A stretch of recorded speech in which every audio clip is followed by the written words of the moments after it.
Welcome back to the Self-Made Man podcast, guys. Today, I've got an amazing guest for us, one of our highest rated and listened to downloads last year. My good friend, Mr. Dean Graziosi, is back. Dean, welcome, brother. What's up, Mike? How you doing, man? I'm doing all right. It was good to see you a couple of weeks ago in Cali with our good friend Evan Pagan and a bunch of others. Yeah, really cool, man. I look forward to it. You know, we don't get the opportunity to talk every day, but I really look forward to hanging out a couple times a year. I love the way you think. I love what you're accomplishing. I love what you're doing for the world, man. So keep up the good work. Likewise. Thank you. I appreciate that.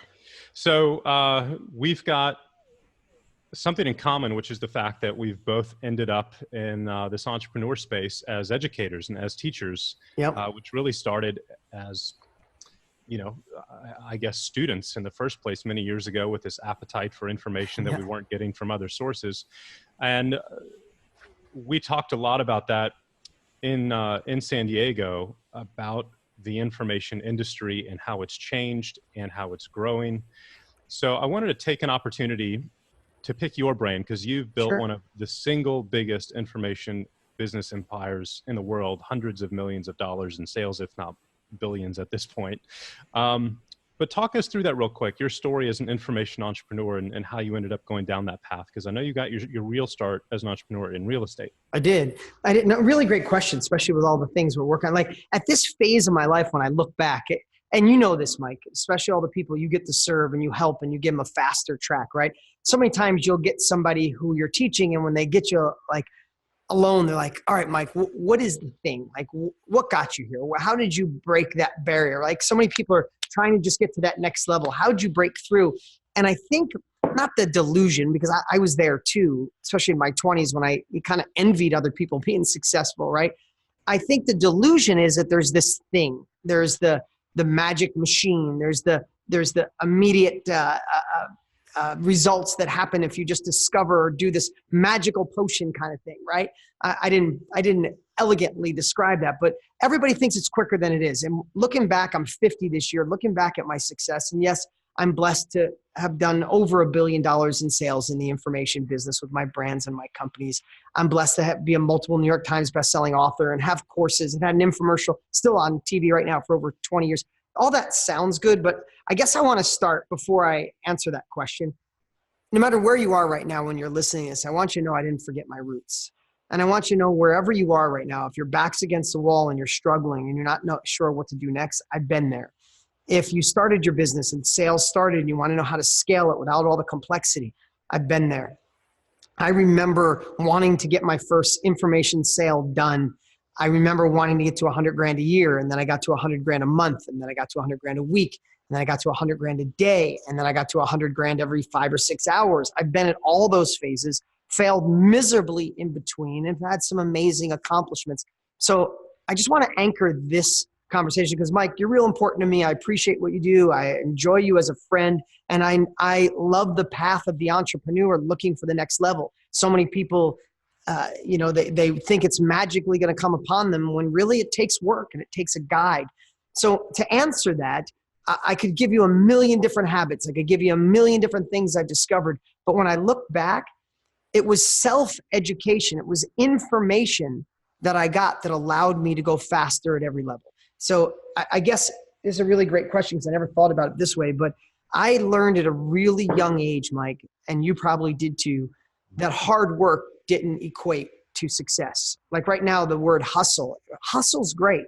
But if you hustle in the wrong direction, if you hustle digging a ditch, you just get deeper. If you hustle and work hard with a bad golf swing, you could practice 20 hours a day. It's still going to get worse. So I was lucky enough at a young age to realize that my parents both worked really hard, but they both never had money. They both struggled. My mom worked 3 jobs to make $90 a week. My dad was a mechanic and changed engines and painted cars, hustled, headaches from the paint fumes and dirty hands.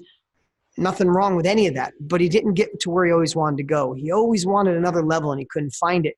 And I think looking back, sometimes we rewrite our history. It's easy to tell a story. I was broke. I lived in a trailer park, which was true. And then I discovered, but when I really put myself in that space of what did I feel, is I knew that whatever my parents were doing wasn't working.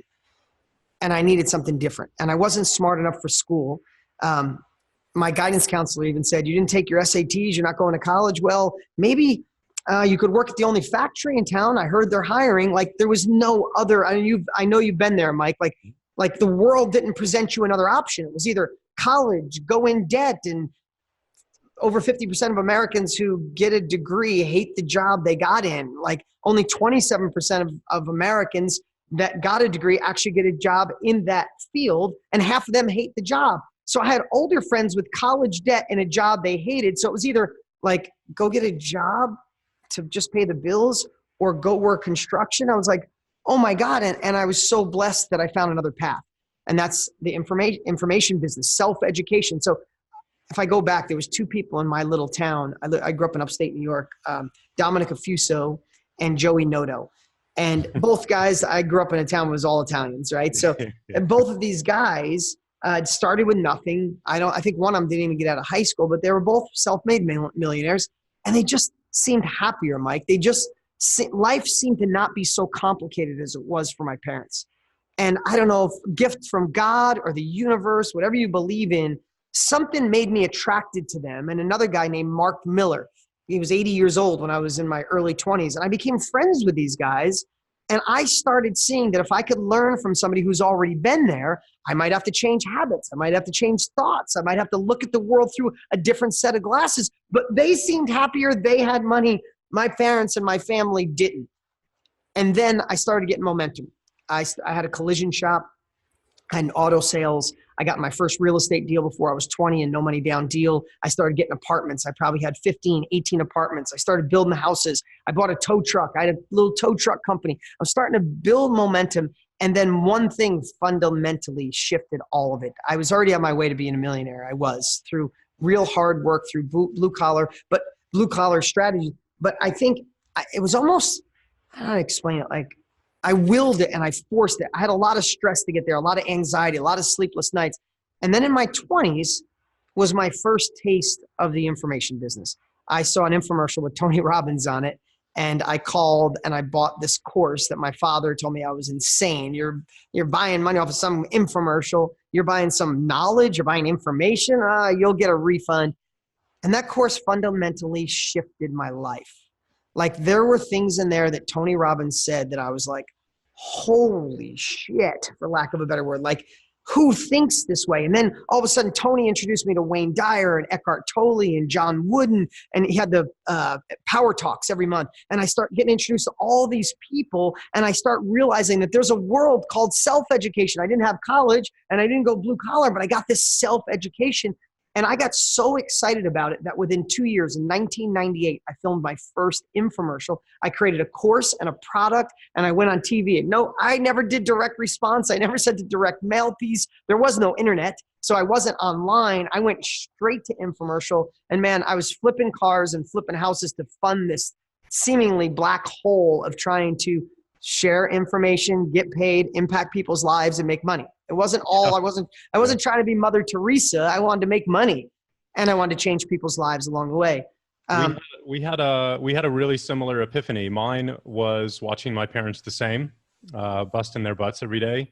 Yep. And I would wait tables all throughout high school, which was a brutal job because I'm waiting tables on the weekends while my friends are out having fun. And I'd come home at midnight, 1 a.m. on a Saturday night and relax, and watch TV and wind down. And what's on at 1 a.m.? Infomercials. Yeah.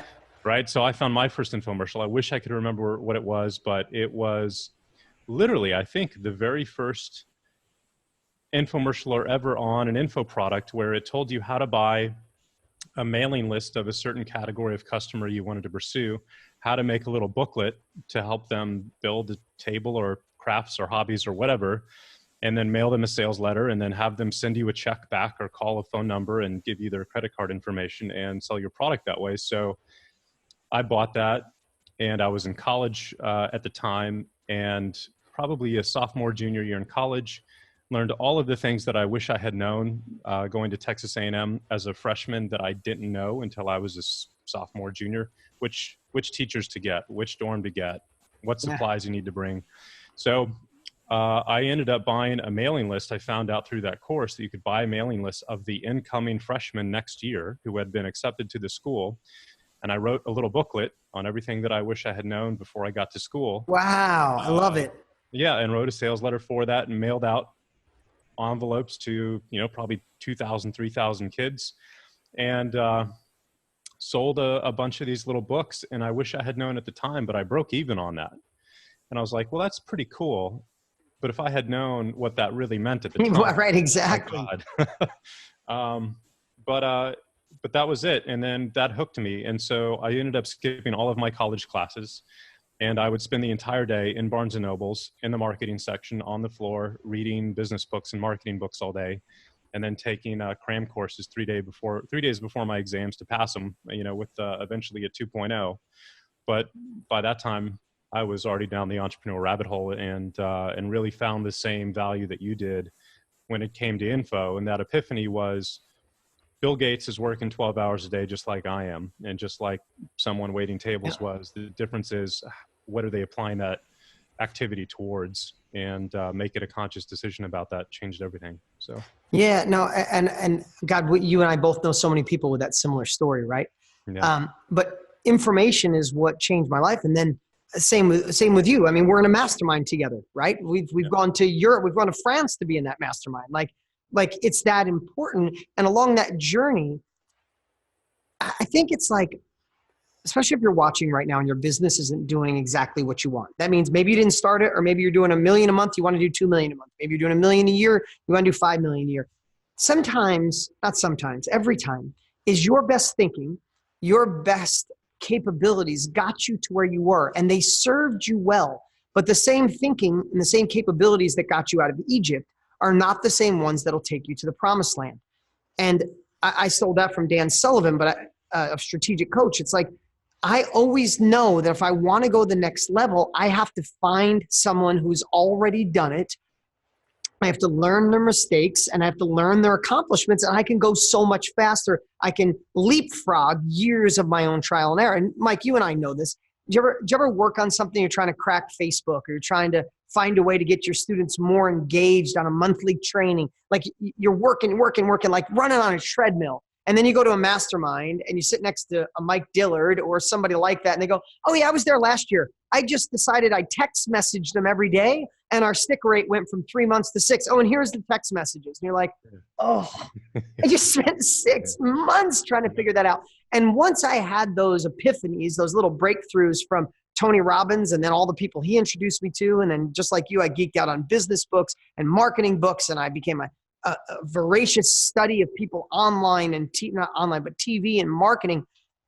As I started doing that, I realized I need to immerse myself with more self-education. Like I go to probably 10 masterminds a year. I conduct 10, 15 masterminds a year, and probably the same as you, nothing moves the needle for me more than learning from someone else's trial and error. Yeah, no, that was one of the first big lessons I learned once I got truly into the information business. This was way back in the early 2000s after I'd figured out network marketing and started writing courses for that industry. I'd rapidly realized that the more money I spent on myself, as far as education goes, books, courses, events, mastermind groups, the more my income followed that same trajectory. And it was directly related. And I just still remember that lesson, 15 years later, because it was the single biggest correlation that I could find from activity to income. Yeah. And along that journey, like I try to, while I'm talking, I never just want to, this is crazy. There's two voices that always go on inside my head, right? Like I want to share massive value. If somebody's taken the time they're always going to spend the time with you, but if they're going to be for the first time, maybe you're just being introduced to me, Mike sharing, like if you're here with me, I want to deliver value for you. And then I think while I'm talking, I'm like, am I living inside your head? Right? I know you have massively successful people listening right now on a whole nother level, and you have people just dying to get in the door, and everywhere in between, you still have an entrepreneurial mindset. And I just want to make sure I serve at every level. And here's the thing that I really want to address here is there are, and I don't want to go too down the personal growth phase, but one of the biggest things that Tony taught me 20 something years ago that I want to share with you is there are certain beliefs, no matter where you are in success, that have to be broken. If you're just starting or you're stuck at 10 million a year, there's a belief pattern that carried you to this point. and what being a part of self now, and I want to transition from learning self-education to how we teach it and how we can share and profit from it. But there's this point where you have to realize, like, all of a sudden you got to go, holy crap, I was running like on the ground, getting momentum. And then there was a certain space getting started with that business, going to 10 million, going to 20 or 100 million, that you went off from moving to actually got on a treadmill. This is the crazy analogies I have in my head. And all of a sudden you want to go faster and you just think, let me just run faster. And you put the treadmill up to 5 and then 7 and then you're on 10 and you're one of those entrepreneurs. You don't have a moment to yourself. You're running and gunning. You don't have time for your kids. You don't have time for anything. And you're like, why isn't this working? It's because your capabilities, your knowledge, your thinking got you there, and you were running on the road. You were running, a 6-minute mile pace. And then all of a sudden, you don't realize one moment you got on a treadmill and you're still running fast, but you're not going anywhere. So I just want to urge you not only to be in the information business, we'll talk more about that now, if this is kind of like a tipping point of that, but stay in the information business. Be obsessive on gaining the knowledge from someone else. Seek people out. Dan Sullivan, I love referring to him sometimes because he's got the simple sayings. He said that the most stress-free, successful billionaires that he's ever coached, and he's coached plenty of them, he said they replaced the word how with who. He said so many times when we want to go to the next level, you want to learn, how do I grow my Instagram account? Man, how do I do this? Do I do 3 posts a day? Do I go out live on Instagram, or do I post 3 stories a day? And do I show my personal life, or do I show this? And do I pay for ads? Do I pay for like all this? It's like, that's overwhelming. And that's one piece of 1,000, right? Or instead of saying, how do you do Instagram? Keep doing what you do and make money, and go find the who. Go find the who that knows how to grow Instagram, and either hire them as a consultant or pay them to do it. And it's like, duh. But we don't think about those things. And all that means to me is, if you feel like you're on a treadmill at any level of your business, it's time to gain new capabilities. Look for the who, look for the capabilities, cut a check for speed. Yeah, no, agreed. It quickly transforms from a what do you know to a who do you know once you hit a certain level.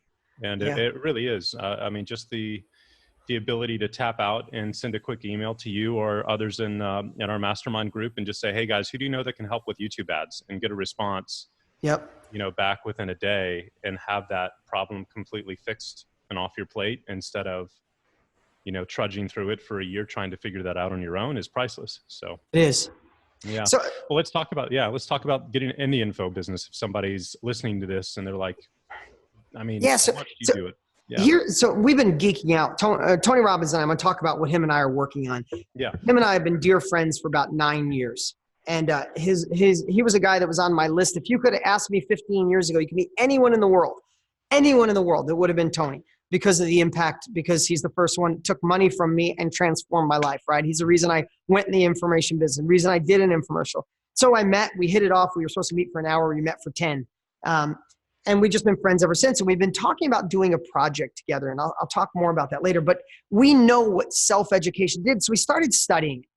And we found out that college has gone up 8 times while wages stay flat. Like $1.5 trillion worth of college debt right now. People are doing a massive exodus out of college right now like never before. People aren't going to college. And if you went to college, you know that the majority of people, over 70% of the people, 75% of the people who get a degree don't get a job in that degree or never use it, but they have the debt. MIT just said that technology is moving so fast that what they teach students year 1 is obsolete by year 3. So what that tells me is people are going to school. The old way is you go to school, and again, most of you listening already are past this point. You went to school, and then you spend years in that field learning from other people until you finally get to the level of management where you're learning from somebody who's got real capabilities, and then you learn that in your 40s or 50s or 60s, and then hopefully you can evolve there. Like, that's the old way, right? And what people are realizing through self-education is to leapfrog all that. If I want to learn online marketing like a badass, I'm just going to go to Mike Dillard. He's already figured it out. I'm going to cut him a check and tell me how to go faster, right? And the world is figuring that out in the tune of $355 million a day. Like, this is an industry that didn't exist. I look back at and this is what I'm saying. the information business isn't something you should be like, I wonder if that's for me. I feel, and what Tony and I are hoping to do is make you feel guilty if you're listening right now and you have an expertise, a hobby, a skill, something you're passionate about, and you don't extract it and share it for a profit. You're actually doing the world a disservice because, and I know I'm kind of all over because I'm passionate about this right now, but if the education system is broken, if it's not giving people what they need, then the answer to allow the world to grow is living in your head. You listening right now, or you watching right now. People are paying, and this is the research we've done, Mike, amazing. In our space, I think of self-education. I think of books in the business world, or masterminds, or workshops, or communities, group training. I think of in the business marketing world, right? But man, this is happening everywhere. We found hair cutter who knows how to do fades really good, teaching young guys how to be badass barbers, guys doing 5-10 grand a month helping other people, or a fitness guy was amazing at training at $75 an hour and then started to do monthly Zoom calls, charging people $50 a month, but he's putting 500 people on a Zoom call, right? People that are, good at photography and are doing really well and making good money doing weddings find out, oh my God, on the weekend, train other people how to do weddings and make exponentially more money. You can make impact and money at the same time. So I believe when I look back on when Tony started 42 years ago, which is insanity, self-education wasn't really cool. It was like this hidden little niche, right? And I started 21 years ago. I had to convince people that they should get a coach, that they should read books, that they should get a mentor. It wasn't cool, but it's cool now. We're at this tipping point. That's why Forbes said that's going to be more like $700 million. About $900 million a day in just 5 years from now. It's how fast this industry is growing because people are going, okay, 6 years of school, 60,000 in debt, or I'm just going to go learn from the guy who's the best at it right now. Like, it's the world's changing. So if you ever thought about wanting to make an impact on the world, now is the time. And it doesn't matter how small your niche is. If you've spent years through trial and error, figure something out, a skill, a hobby, an expertise, you should be obligated, in my opinion, to learn a process to extract that knowledge and share it with people for a profit.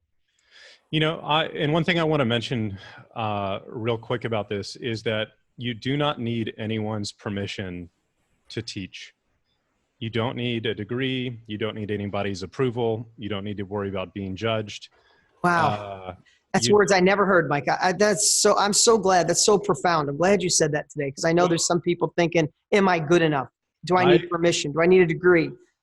I went through that in my early 20s. I'm like, who the heck is going to listen to me? I'm 23, 24 years old. Why would they buy my book? Or why would they listen to me when it comes to anything about business or money or marketing? And yet I had taught myself a couple of skills. I taught myself copywriting and I taught myself how to use Google AdWords. And I ended up writing a little 55-page ebook on Microsoft Word. I had it printed at Kinko's with that little cheap spiral binding. Yeah. Did the cover art myself, never had that book once edited at all. And I sold $25 million worth of that ebook. Oh my God. It's not because I was some kind of magic marketer. It's because what I wrote in that book helped so many people that it just took on a life of its own and it completely transformed an industry that created a ripple that's now touched the lives of literally millions and millions of people. And that permission piece was hard for me because you think that you need it. You think that you need some stamp of approval or credentials list in order to be taken seriously. And if I had fallen into that trap, a lot of people's lives would be drastically different today. So you don't need it. Just share what you know or share what you're passionate about. And as long as you know one thing more than the person you're talking to or that's watching your video, and you can help them, that's it. That's the only approval you need. Mike, I'm really glad you shared that because I remember feeling the same way. After I learned this business and understood it was even something, after I bought Tony's course, I sat and I used to set my alarm at 4:30, 5 o'clock in the morning, and I'd work for 3 hours on creating a course. And then I'd go work on cars and tow trucks and houses all day. And somebody, especially, and I don't mean this in a disrespectful way, but someone who's used to the academic path, especially like a teacher or a professor, that's their life. It doesn't mean they're bad or wrong. It's just been their life.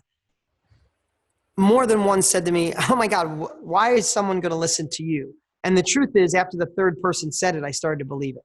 And I almost hit delete and be like, this is ridiculous. I'm not a teacher. I can't say I went to this college. I can't even say nothing. And it was wrong. They were wrong. People want to learn. And this was 20 something years ago, before it was common, before you could access stuff, an ebook, before you could get information, before you could do a Zoom call. So I'm really, God, you brought back a memory that I haven't thought about forever, Mike. That was, yeah. I question it. And then the thing is, and I should be more of an advocate of that, once people started to buy, that was amazing proof. But then the next level, Mike, look at the results. I know the results people got from your book when people not only were buying it, but then they were just modeling it and getting the same results you got. Then all of a sudden it's a different, like, I forgot how I used to think. So there's probably there's a lot of people going to watch this thinking, yeah, Dean, but you're an expert. Like, yeah, you're an expert. But we weren't. Nope. We were I love the other thing too, is when it's time to be the provider of information for impact and profit. That's why I like to look at it, is think about being the reporter of knowledge, right? If you don't feel you're the expert, you're young, you didn't really accomplish anything yet. Think of Tony Robbins. Tony Robbins wrote one of the best and best-selling financial books of all time, called Money, Master the Game. New York Times, #1 bestseller, gazillion copies sold, right? Tony's not a financial expert. Tony's the reporter of other people's knowledge. He went and interviewed the top financial people on the planet, and then was the reporter of knowledge, and still was able to touch the lives of countless people. I've got a really interesting add-on to that story, because I am humbled to have played a tiny role in that piece of Tony's career, and it backs up what you just said. So, what if you're not one of the best in the world at a topic? After I built that first business in the networking industry, I was ready to move on. And my biggest problem at the time was I'm 29, 30 years old. I've built a multiple 8-figure business, and I have no idea what to do with the money that I've made. The the 2008 crash had recently happened. I'm spending my money on cars and houses and boats. I'm a single guy in my 20s, making this kind of money. Yeah. And I'm just blowing all of it, right? And so I was like, I need to figure out this money thing, because what used to work and what's on all the bookshelves right now is now irrelevant after the crash of 2008. So I said, I'm going to go start another business, and I'm going to learn how the rich invest. And I'm going to go interview really successful entrepreneurs who've not only learned how to make money, but keep it and build it and create true wealth. And I was not the expert in that industry. So I left my nice, comfy business that I built up to 8 figures. Yep. And I went to a completely new industry that I didn't know anything about. And I started up a new business, and it was all based on interviewing those individuals. So I was not the expert, I was the host.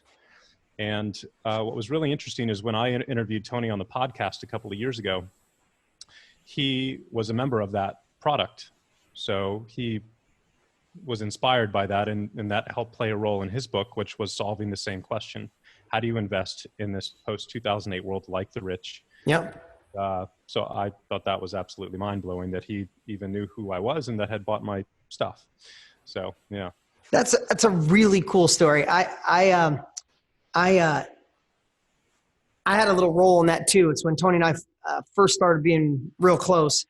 And Tony is a worker. Like, success, when people look from the outside, they think success comes easy. It doesn't, but it's worth every bit of it, right? He gets to make choices and have the freedom, all the things we want, right?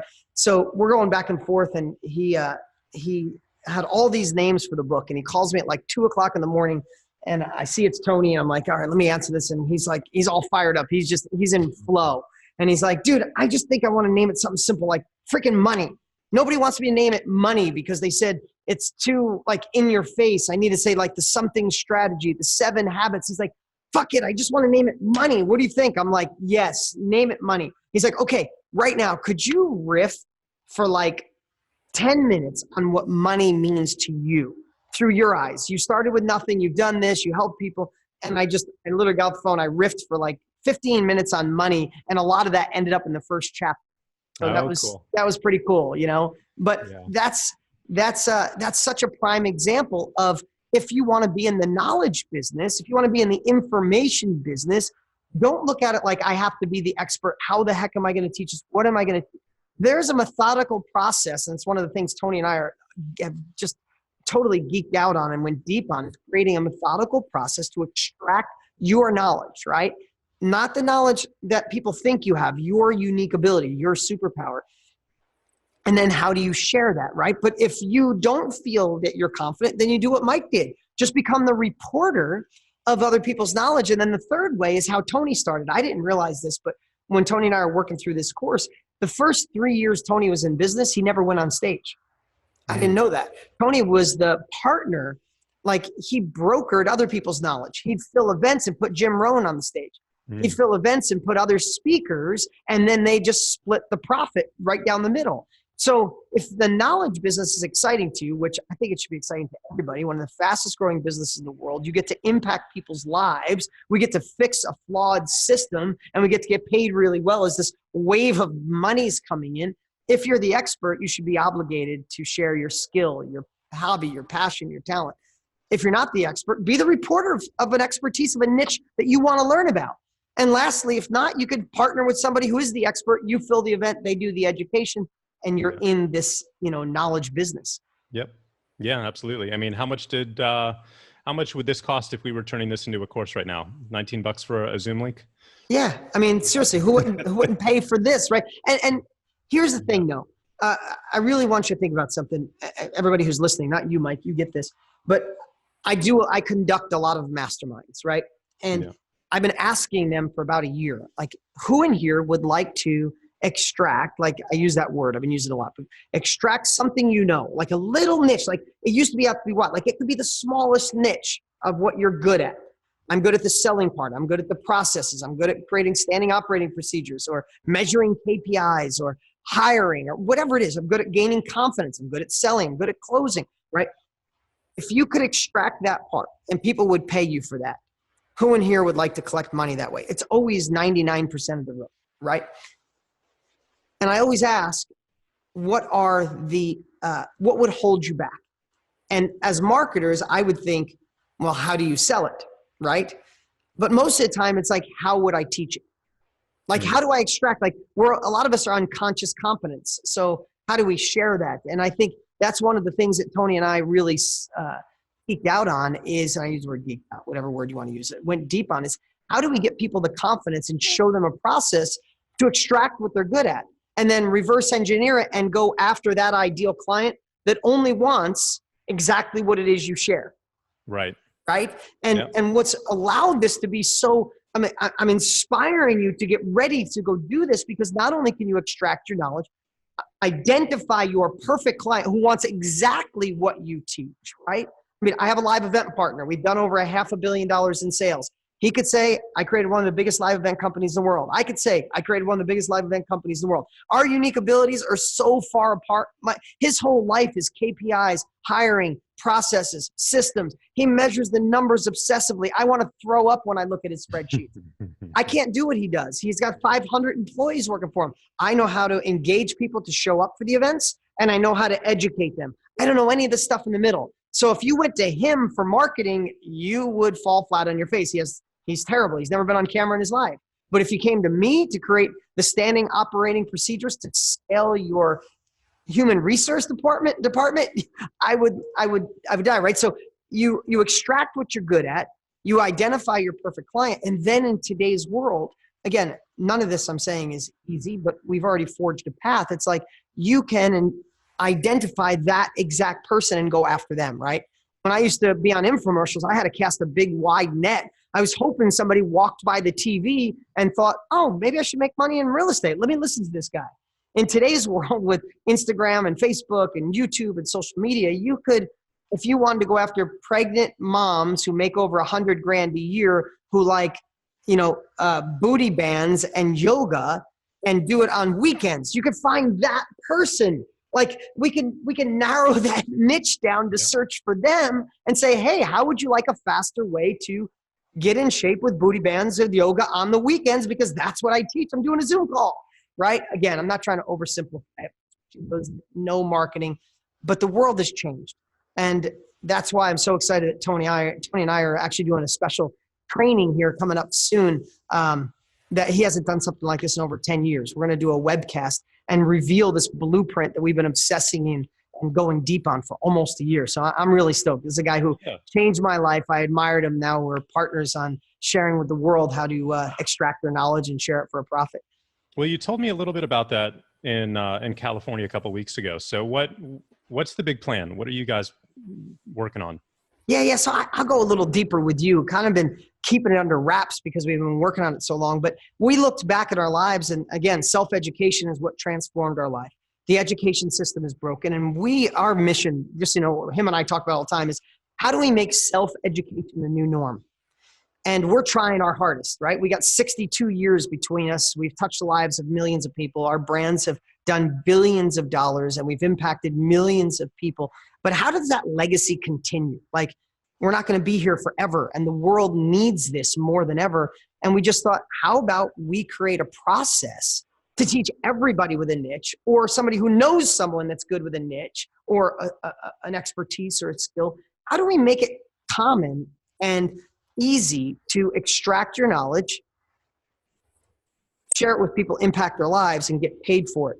So we want to we created and we want to share with everybody. Again, we're doing a special webcast, and I think we gave you a link where every one of your people can watch it for free. They can join us. So I would say absolutely here in a moment, let's give them that link and join Tony and I. He hasn't done something like this in 10 years. If you know anything about Tony, he is obsessive on delivering value. Like, Tony is not the guy that will speak for 2 minutes and not deliver value. You ask him a question this big, he just pours it on you, right? So we're going to do this special webcast training to unveil the blueprint of how to, and we're just high level. Let's figure out what you're good at. Let's extract it. Let's create a curriculum and learn how to get people to pay you for that, whether you want to do a Zoom call or a workshop or build a community or do a mastermind or do a group training on a regular basis or an online group training. How do you share that knowledge, get paid exponentially, make an impact, and do it over and over again? So we're really stoked. We've been working on it, and it's here. We're ready to rock the world. Awesome. So guys, I'm going to set up a redirect, and if you go to joinmikeDillard.com, I'm going to redirect it to the page where you can go participate in this and watch it. So if you go to the page, register. I think it's Join Mike Dillard, right? Is that what you said? Yeah. So go to the page. It'll give you a little information. Join, put your name and email in, cell phone if you want us to send you a text right before we go live. And then Tony and I did a quick pre-event training you can't get anyplace else. It's really cool. We were sitting in the studio. We said, hey, how do we encourage people to be motivated when they show up to make this a part of their life? And we just riffed on this training. It came out amazing. It's the only place. So you'll get instant access to that training. It'll give you the dates and the time. And then I'll just say, the only thing, this is getting bigger than I thought it was going to be, Mike. I mean, I knew it'd be big, but oh my God, everybody's talking about it. I think there's going to be over 100,000 people, maybe way more on. So what I'd suggest is show up 15 minutes early. When you see the time it's going to be, when it's going to be broadcasted, get there 15 minutes early so you can get in the chat, because at the end we're going to do Q&A, and I'd love to be able to answer your questions, and Tony the same thing. Awesome. So specifically the topic that you guys are going to cover, just to make sure this is really clear for everybody, essentially how to get into the information business, how to do what you and I and Tony have done for our careers that's changed our lives, basically. Yeah, and absolutely. How do you get into the knowledge or the information business? And I would just say one thing. If you're judging this before you show up, don't.